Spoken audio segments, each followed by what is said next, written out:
I'm Chris. I'm by background an occupational therapist. I work in the extended primary care team, so I support patients in the community who have left hospital. I'm Nazima, and I'm the team leader for referral and assessment team. By background, I'm a district nurse. Perfect. So let's go. I thought we'd give a bit of a background of why we did this QI project. So prior to the QI project, Nazima's team would receive all the referrals. That would be the initial point of contact. They would see people within 24, 48 hours, hopefully. And then they would pass it off to the EPCT teams. So originally they were split across 4 areas, as you can see. So it's Northwest, Northeast, Central and South. Within each team, you'd have nursing teams. Within that, you'd have therapy teams. And that's how it kind of was working for some time, but we found some problems initially with this kind of setup. So if you go to the next slide. Thank you. So the problem with having 4 different teams across Newham, especially for therapies, was that there was varied waiting times. People in one part of Newham could wait 2 weeks to be seen. Somebody in another part of Newham could wait 6 weeks to be seen.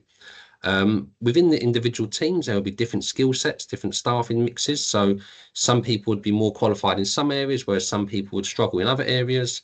Referrals weren't screened accurately. So you can imagine when a referral comes in by the RAT team, it goes to 4 different areas. It's a hell of a lot to go through the criteria, send it to the right locations, and then eventually to be picked up by our team.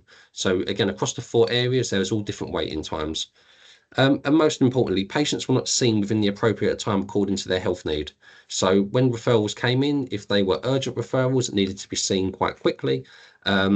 Depending on what area they lived, depending on how quick we could respond to them.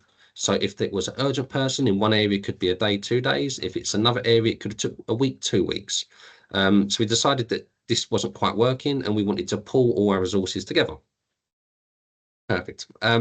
So initially, when we started looking at it, we found that the referrals across all 4 areas, there was quite a high percentage in incorrect referrals. If with an incorrect referral, it led to people being either referred to the wrong service, people waiting in limbo, kind of until an onwards referral was made.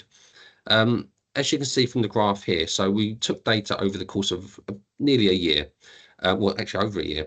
The first couple of months appeared a bit low, but I don't know whether that was because there was a data collection issue. But as you can see from August 23, the amount of referrals that we started receiving that were incorrect shot up. So across the average, it was 11.3%, but realistically, the average was probably a bit higher than that.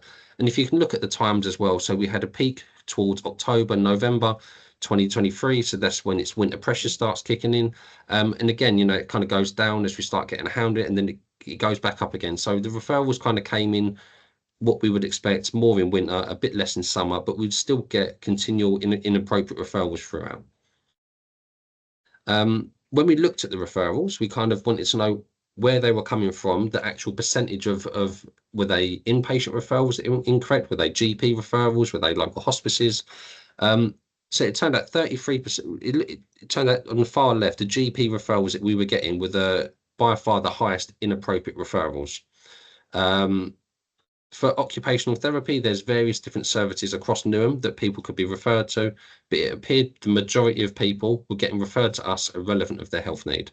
There were some other smaller ones, for example, Bart's Health, that was just that might have went sent to the wrong team. St Joseph's Hospice, again, that could have been sent to the wrong team. But the far majority were GP referrals. Perfect. Yes, so we looked at, we wanted to understand the problem. So we did a Pareto chart, look at the rejected referrals by reason. Like Chris said, the GP was the highest we had the inappropriate referrals from. And the reasons were mostly that the therapist, first of all, was the therapist criteria wasn't met. And most of the referrals were incomplete as well, not referred. So example would be for the therapist, it would be if a referral comes, it says reduced mobility, but it says OT assessment. So obviously if it's a mobility issue, it will be for physio, not for OT. So these are the things we were coming across. The incomplete referrals will be like for DN, if there is an insulin, the dose, the frequency. So we would miss information, and that will delay us to triage those referrals. So after, yeah. So we did a process mapping, and we looked at how our triage process works. And so we started from when we received the referrals till the patient was seen. So that's our process mapping. So the initial idea is when we kind of realised we were getting a large volume of inappropriate referrals, both from the RAT team, from that went into different EPCT teams, we decided to kind of test some ideas. So the first of all was that we'd have kind of a second line of defence. So we'd have a duty triage specifically for EPCT OT. The idea was that if we could catch them sooner, we could send people to the appropriate services rather than wait a couple of weeks in our service to then be referred later on. One of the main issues that we found from GPs is the criteria. The criteria for our service was a bit confusing. It wasn't as widely publicised, so it's okay that we knew internally what our criteria was, but externally, GPs, hospitals, they weren't quite sure of our referral criteria. Once we created that referral criteria, we gave the actual leaflet itself, which I believe is on the next slide.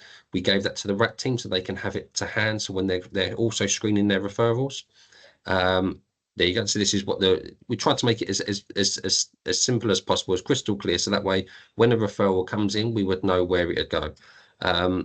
Previously, we would get all of these referrals just sent to our inbox. And like I said, our expected time should be 6 weeks. Realistically, people waiting 8 weeks to be seen for referrals. It can just be passed on to a different service. Yeah. What else was there? And then, yeah, so the one point I'd like to finish on is that updating the EPCT therapy webpage. So we've had further meetings with local primary care networks. We're going to eventually send the criteria to them so they have it at hand, but understandable with GPs and their 15-20-minute appointments, they want something to click on quite quickly. They're going to want a website or something, just like a hyperlink that goes to, oh, this is for this service, this will happen. That's going to be a work in progress, but that's kind of the hopefully the end goal once we've kind of finalized all the making sure everything's completely perfect. Lovely. And then yeah, the same as the OT criteria, we created under the DN for the district nursing criteria. So you can see that if we have signposted to other services, the same as we did for the OT. And the second give you the details. This is the inappropriate referrals, we would be rejected. And the next slide on this, yeah, that will be what we are accepting. So this is in progress.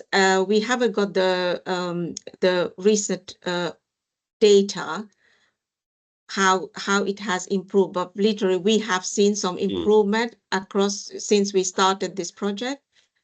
Yeah, it is awkward because we're kind of in the process of collecting data to work out what we're still receiving as inappropriate compared to appropriate. But just in general, if we compare this winter pressures to last winter pressures, our caseload is a lot less this year compared to last year. I would like to think that's a direct relation that we're making sure that the referrals we're getting are appropriate and people are getting signposted to the right services accordingly to their needs. We will get the data, but I know it's made a positive impact.